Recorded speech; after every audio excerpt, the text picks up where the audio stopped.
Assalamualaikum warahmatullahi wabarakatuh. Semangat pagi, sahabat muda akuntansi.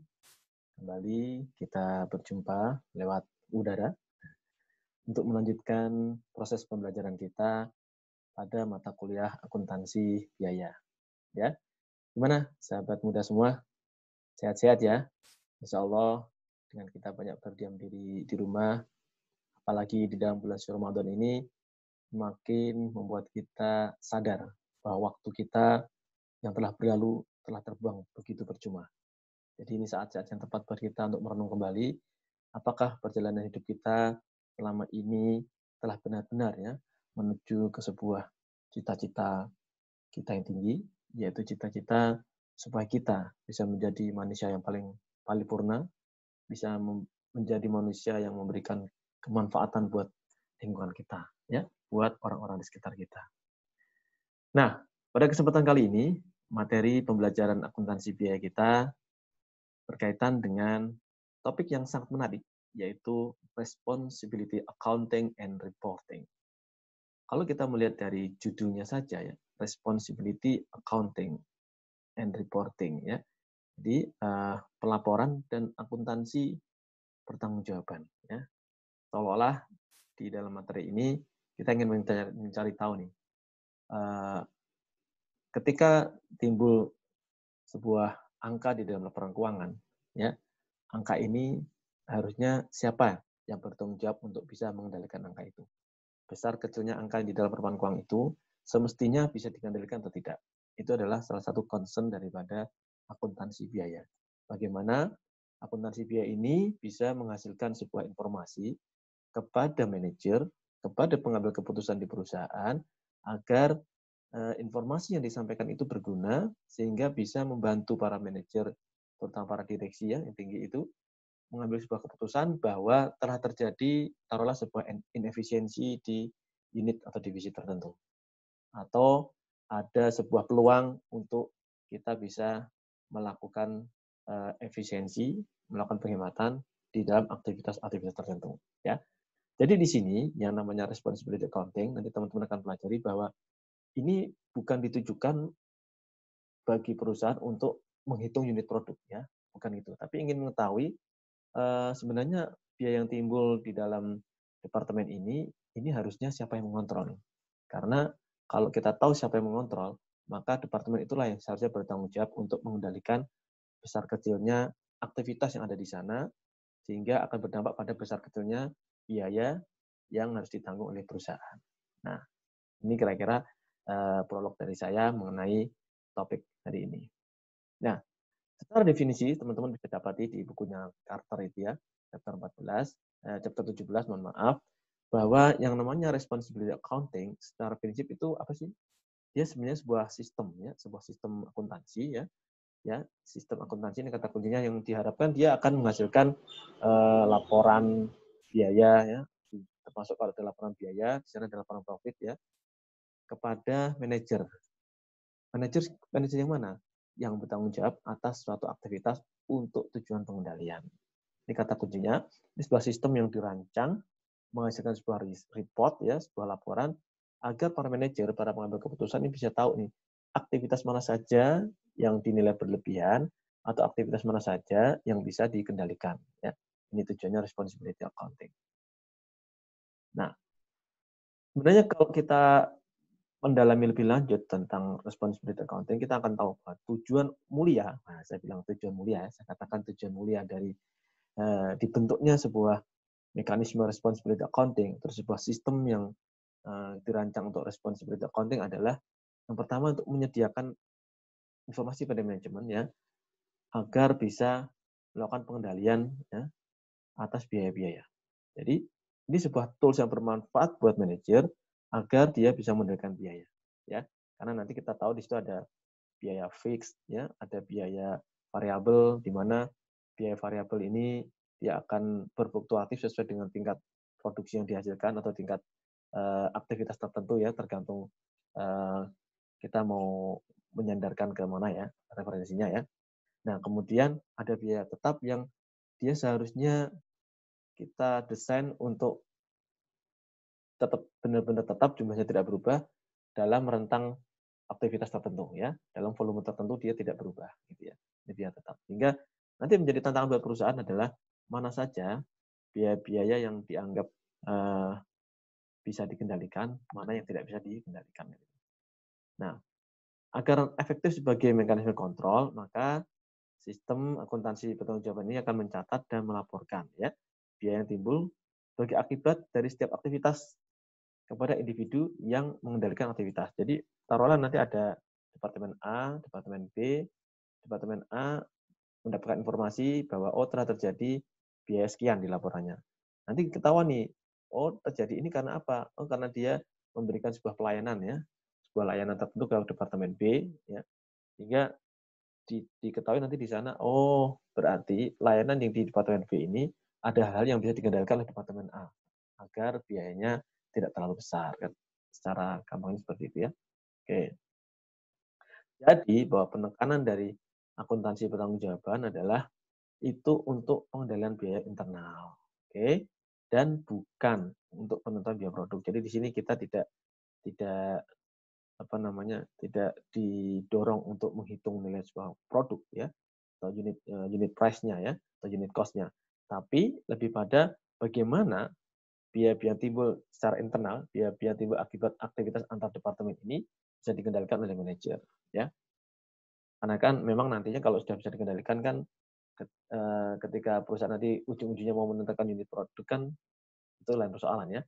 Sepanjang biaya ini sudah bisa diidentifikasi, bisa dipertanggungjawabkan, bisa dikontrol, baru nanti larinya kan untuk menghitung unit produknya lebih enak. Tapi itu kita tidak hanya ke arah sana, tapi yang paling penting adalah bagaimana bisa mengendalikan biaya yang timbul antar departemen ini. Ya, itu suatu kelompok ya, atas suatu produk yang mau dihasilkan. Oke.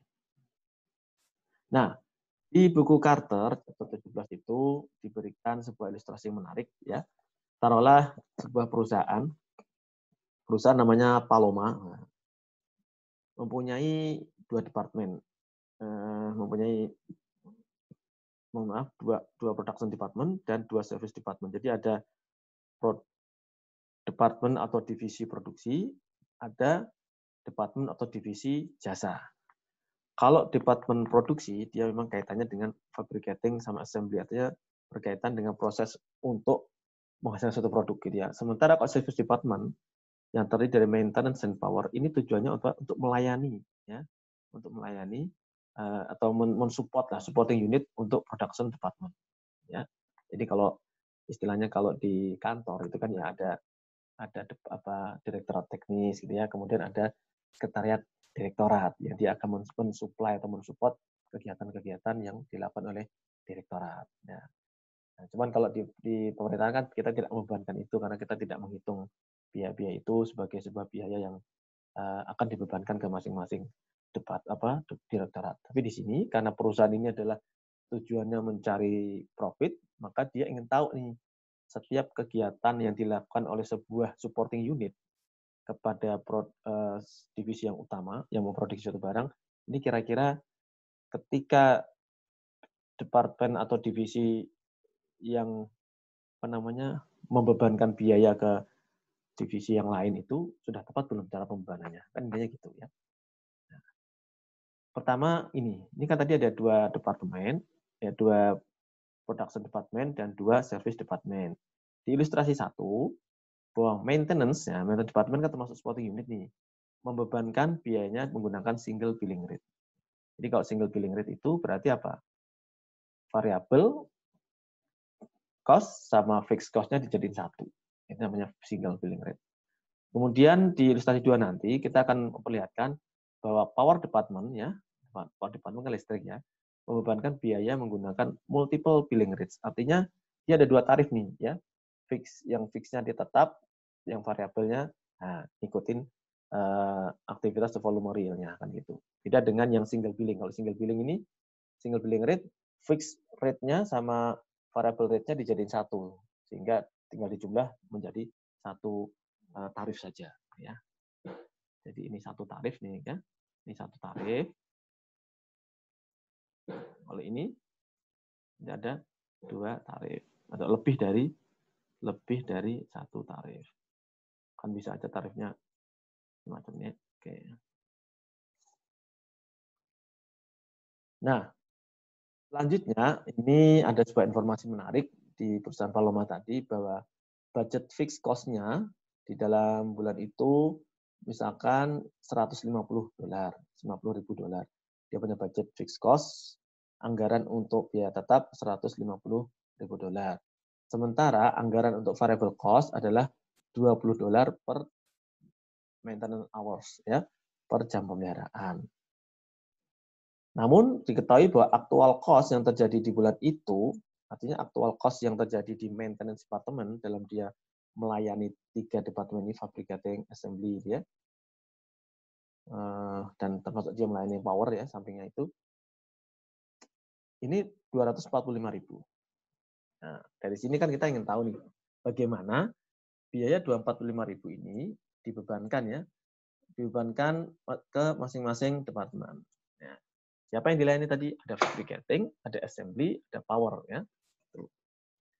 Nah, dari informasi ini dirinci lebih lanjut bahwa maintenance hours aktual dan yang dianggarkan, jadi menyandingkan antara yang dianggarkan dengan yang aktualnya. Nah, dianggarkan ya ada dirinci ya menurut departemennya, totalnya adalah 5.000. Kemudian aktualnya ternyata 4.600 jam pemeliharaan. Nah, dari sini kita bisa menghitung yang kita sebut dengan apa? Ini kan predetermined rate, ya, predetermined rate kan gitu ya. Artinya tarif yang kita hitung terlebih dahulu, yang akan kita tetapkan untuk diberlakukan. Artinya dari mana kita melihat bahwa budget fixed cost-nya tadi berapa sih? 150 kan? Nah, 150 ini kan budget fixed cost-nya ini. Kita bagi bahwa fixed cost 150.000 itu untuk kapasitas berapa jam pemeliharaan.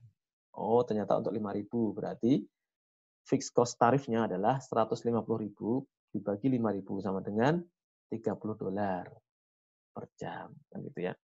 Sementara sudah diketahui di soal sebelumnya bahwa variable cost-nya adalah $20 per jam. Sehingga kita bisa menghitung bahwa predetermined rate atau single tarifnya adalah $50 per jam. Nah, $50 jam inilah yang nanti akan kita kalikan dengan aktual maintenance hours-nya untuk kita bebankan ke masing-masing departemen. Ini kalau kita menggunakan single billing rate, tarif tunggal ya. Sehingga tarif per jam untuk fix dan variable cost ini dijadiin satu menjadi tarif tunggal. Nah, nanti berbeda dengan yang multiple ya. Gitu. Dan di sini kita tahu sekali lagi angka tarif tunggalnya berapa untuk maintenance hours, yaitu $50 per jam. Nah, di sini kita kan tahu nih, tadi biaya aktualnya berapa? Biaya aktual terjadi adalah 245.000 ya. Sementara yang dibebankan tadi adalah 230. Dari mana ke 230 nih? Nah, dari sini ya. Bahwa ini adalah masing-masing jam aktual pemeliharaan di departemennya. Fabricating, assembly, power ya dengan total 4.600 tadi ya, ingat ya, totalnya ada 4.600 untuk jam pemeliharaan aktualnya. Tarifnya sama nih $50 ya. Di dalamnya ada fixed cost sama variable cost. Nah, sehingga totalnya yang dibebankan 130.000 untuk fabricating, assembly 40.000, power 60.000 sehingga secara total 230.000. Nah, angka ini masuk ke sini. Nah, dan di sini kita tahu bahwa biaya aktual yang dibebankan, yang biaya aktual yang terjadi, yang sudah dikeluarkan itu 245.000. Tapi kalau menurut hitung-hitungan ini, sebenarnya yang dibebankan oleh si maintenance department ke 3 departemen yang lain berapa? 230.000. Nah, ini kira-kira terjadi varian sini kan, selisih ini. Ini menurut teman-teman ini variannya ini menguntungkan atau tidak buat maintenance department? Ya, dia harusnya tuh hanya membebankan 230.000, tetapi yang terjadi adalah 245.000. Nah, seolah-olah memang ada inefisiensi 15.000. Tapi apakah benar terjadi inefisiensi kan itu ya? Nah, Ini tadi yang mungkin saya sedikit terlewat, biaya yang dibebankan tadi rumusnya dari mana sih? Tadi ya, tarif yang predetermined rate yang dihitung dari slide sebelumnya $50 dikalikan actual maintenance hours ya ini. Ini rumus untuk menghitung yang tabel ini. Angka 230 untuk mencari variannya di sini. Ya. Oke, sampai sini clear ya teman-teman ya. Bahwa telah terjadi selisih antara biaya aktual dan biaya yang dibebankan, yaitu sebesar 15.000. Pertanyaannya, 15.000 ini kira-kira menguntungkan atau tidak? Kan itu. Nah, kita lihat. Kalau yang sudah terjadi 245.000, padahal yang harusnya dibebankan 230.000, berarti kan rugi, no? Harusnya dia bisa cuma mengeluarkan 230.000 sesuai hitung-hitungan ini, tapi kok yang keluar aktual kok 245.000, yang 15.000 ini kemana? Kan itu. Nah, dari situ kita telusuri dulu nih apa yang bisa kita bedah ya. Tadi dari tabel sebelumnya kita tahu bahwa selisih ininya ada di sini ya, biaya aktual dan biaya yang dibebankan 15.000 di sini. Oke. Ini dari mana sih sebenarnya kan gitu.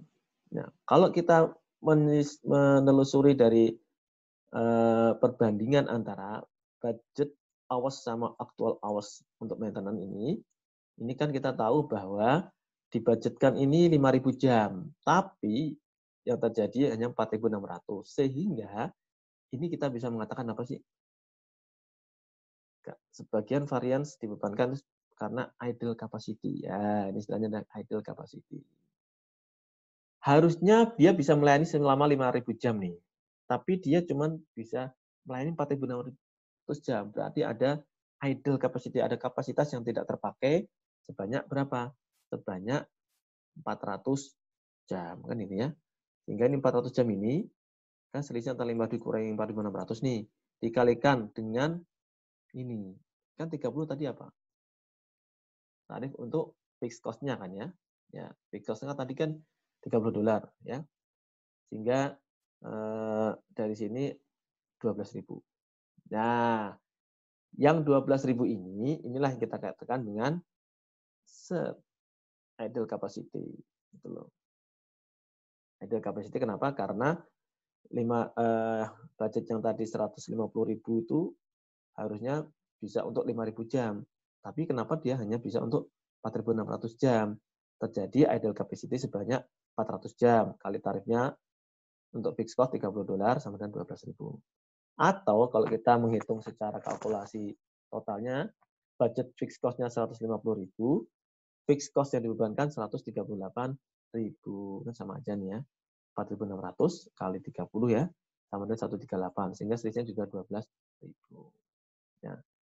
12.000 ini sudah ketahuan sebagai idle capacity variance. Ya. Pertanyaannya adalah yang 3.000 lagi ini varian ini terjadi karena apa?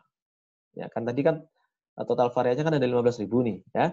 Setelah kita telusuri ternyata yang 12.000 itu merupakan selisih akibat kapasitas yang tidak terpakai. Berarti kan tinggal 3.000 nih. Nah, 3.000 berarti salah siapa? Nah, ini kan bisa macam-macam nih dugaannya ya. Apakah itu karena ini ya, ini kita sebut dengan spending varian ya. Pengeluarannya berbeda dengan yang kita anggarkan. Bisa jadi terjadi inefisiensi departemen pemeliharaan atau karena mungkin dia bisa saja membeli sesuatu yang melebihi anggarannya ya, yang bahan-bahan untuk pemeliharaan yang harusnya dianggarkan sekian tapi ternyata melebihi itu ya. Atau ada kenaikan biaya overhead gitu ya. Atau justru dia salah menganggarkan. Bisa jadi penganggarannya terlalu rendah misalkan gitu. Nah, ini kesalahan-kesalahan inilah yang sebenarnya bisa kita telusuri kalau kita nanti membuat semacam flexible budget. Nanti pertanyaannya gitu ya. Itu tadi ilustrasi yang pertama. Sekarang di ilustrasi yang kedua ini adalah sekarang gilirannya Departemen Power. Kalau tadi kan maintenance ya. Departemen Power menyediakan listrik juga untuk 3 departemen yang lain yaitu fabricating, assembly dan maintenance. Diketahui bahwa budget fixed cost-nya dari Departemen Power adalah 50.000 ya. Variable cost-nya 0,1 dan aktual cost untuk Department Power adalah 75.000. Nah, dari sini kita bisa tahu berapa sih tarif fixed cost-nya kan ini. Tarif fixed cost-nya adalah budget fixed cost dibagi dengan 250.000 kapasitas yang tersedia. Ya, kapasitas tersedia kan 250.000 nih. Sehingga tarif fixed cost-nya adalah 0,2 per kWh. Ya, karena jumlah listrik yang digunakan adalah controllable, artinya bisa dikendalikan oleh user masing-masing yang 3 departemen ini, maka Power Department itu menggunakan dua tarif, ya, dua tarif. Yaitu bahwa fixed cost akan dibebankan berdasarkan kapasitas yang tersedia. Jadi untuk fixed cost dia nggak melihat berapa realisasi penggunaan, tapi dia melihat kalau fixed cost ya pokoknya jatahmu sekian fixed cost-nya, ya udah kamu tak kenakan sekian semua. Seperti kita kalau langganan listrik kan abonemen itu kan yang pas kebayar dipakai nggak dipakai kan kita tetap bayar yang fixed cost-nya itu. Ya. Kemudian baru yang variable cost-nya dibebankan berdasarkan KWH aktualnya. Inilah yang kita sebut dengan multiple billing rate atau tarif berganda. Ya, tarifnya bervariasi. Nah, ini ya. Dari daya listrik yang tersedia, ini kita lihat data-datanya begini ya. Maksimum tersedia total 250.000 dengan rincian ketiga tempat bisa dibaca masing-masing ya. Dan aktual yang digunakan adalah 230.000. Jadi masih ada selisih antara kapasitas yang tersedia dengan realisasi listrik yang dikonsumsi. Nah, dari sini kita pengen menerapkan nih ya. Tadi maksimum kapasitas tersedia masing-masing departemen kan ketahuan ya 150.000, 80, 20.000, total 250.000. Masing-masing ini dikalikan dengan fixed cost rate-nya ya. Fixed cost rate-nya tadi berapa? 0,2. Nah, jadi 0,2 semua sehingga menghasilkan total fixed cost yang dibebankan ke masing-masing departemen ini ada 30.000, 16.000, dan 4.000 dengan total 50.000. Ini untuk total fixed cost yang dibebankan. Nah, kemudian ditambah dengan perhitungan untuk aktual KWH ya selama berapa jam kan itu ya. Ini aktualnya kan ini 145, 70.000, 15.000 ya total 230.000. Nah, variable billing rate-nya adalah 0,1 di soalnya ya. Sehingga di sini akan ketahuan bahwa variable cost yang digunakan atau ditetapkan untuk 3 departemen ini masing-masing 14.500, 7.000 dan 1.500. Dengan demikian kita tahu bahwa total cost yang dibebankan untuk user adalah total fixed cost 30.000 ditambah total variable cost 14.500. Totalnya adalah untuk fabricating 44.500. Dengan cara yang sama kita bisa menghitung bahwa fixed cost assembly 16.000 ditambah variable cost untuk assembly 7.000, totalnya adalah 23.000. Nanti maintenance juga demikian ya. Oke. Nah, dari sini kita ketahui nih bahwa total cost yang dibebankan ke user ternyata harusnya cuma 73.000. Tetapi ternyata aktualnya kan 75.000 nih. Berarti ada selisih 2.000. Selisih 2.000 ini menurut teman-teman menguntungkan atau tidak? Ayo. Tidak kan? Karena dia harusnya cuma membebani 73.000, ternyata yang keluar 75.000. Gitu. Jadi ada selisih 2.000 unfavorable. Nah, dengan demikian kan timbul pertanyaan nih, bagaimana kalau budget itu disusun sesuai dengan tingkat aktivitas aktual yang kita sebut nanti ada namanya budget allowance ya. Nah, itulah yang kita kenal dengan flexible budget. Jadi kita tidak bisa menilai sebuah efisiensi perusahaan atau sebuah divisi itu hanya melihat dari aktual cost-nya dengan budget cost-nya, tapi juga melihat dari masing-masing itu budget maupun aktual tingkat aktivitas atau volumenya sama nggak. Kalau aktual volume maupun aktivitas saja beda, maka kita nggak bisa menjudge bahwa sebuah divisi ini terlihat tidak efisien hanya gara-gara total fixed cost, total cost-nya itu lebih tinggi. Padahal lebih tingginya bisa jadi karena produksinya lebih banyak. Gitu. Nah, untuk itulah kita perlu menyusun flexible budget. Nah, bagaimana menyusun flexible budget? Tunggu video berikutnya kita akan tayangkan setelah kita bahas materi-materi ini di dalam WhatsApp group yang akan kita mulai nanti. Oke, gitu ya, sahabat muda akuntansi. Demikian penjelasan sesi pertama mengenai responsibility accounting. Mudah-mudahan bisa membantu memberikan jalan buat teman-teman untuk memahami materi berikutnya. Demikian, jangan kemana-mana, tetap di channel saya bersama sahabat muda akuntansi ya, yaitu belajar bersama Pak Puji untuk akuntansi biaya. Assalamualaikum warahmatullahi wabarakatuh.